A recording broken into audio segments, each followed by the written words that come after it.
Hi guys, welcome to my videos. So guys, today in this video I'm going to discuss the impact of India expelling Canadian diplomats on Canada visa processing. So before I proceed further, I would like to clarify that I'm not a government representative or spokesperson, and this is my point of view. And if you take anything out of this video, do it at your own risk. So, guys, we know that there's a diplomatic issue going on between India and Canada.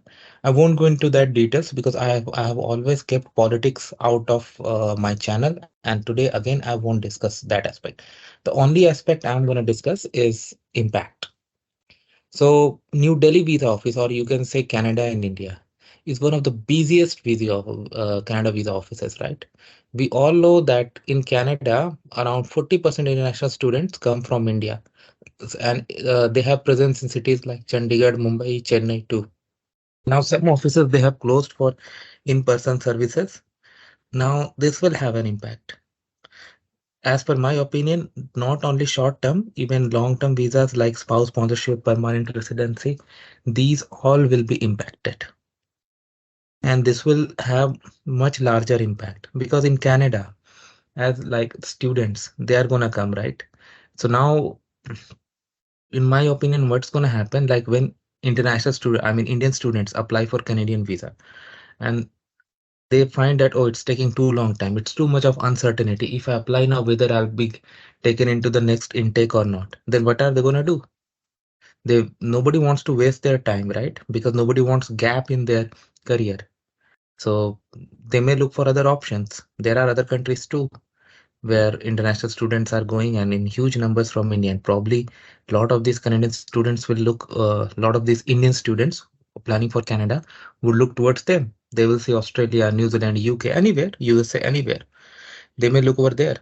That's a huge loss for Canada, no doubt.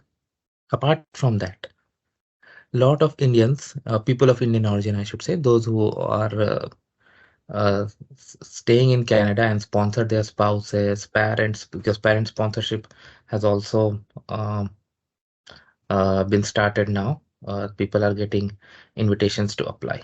So these guys are also gonna be impacted for sure because like now who is gonna process the application? That's the problem.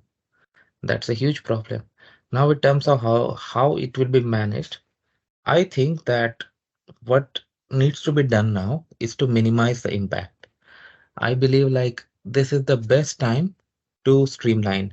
Like I know it's not going to be a day's effort, but I think the government of Canada should definitely do something to minimize the impact. How they can do is like have hire local people more so that lot of admin tasks and other basic things can be handled locally. And these diplomats that have been moved out of India, if they can be positioned and or if they can be deployed to other countries that work in the same time zone, that will help because a lot of people apply online, few apply in person too.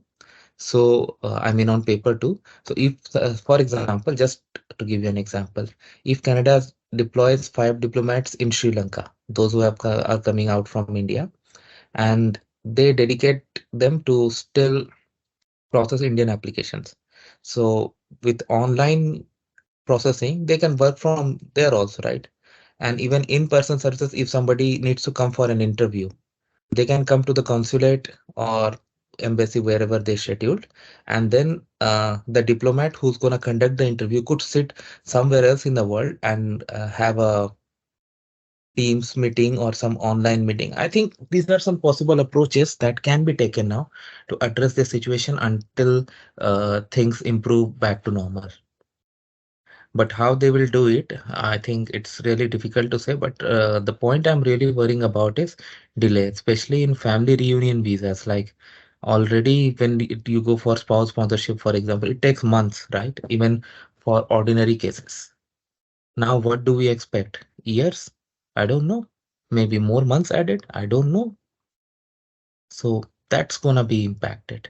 And it's not good for Canadian economy too, because lot of even I came to Canada for the very first time as a temporary foreign worker on a work permit. So now if work permits do not get processed on time, what's gonna happen? It will impact. Definitely it will impact.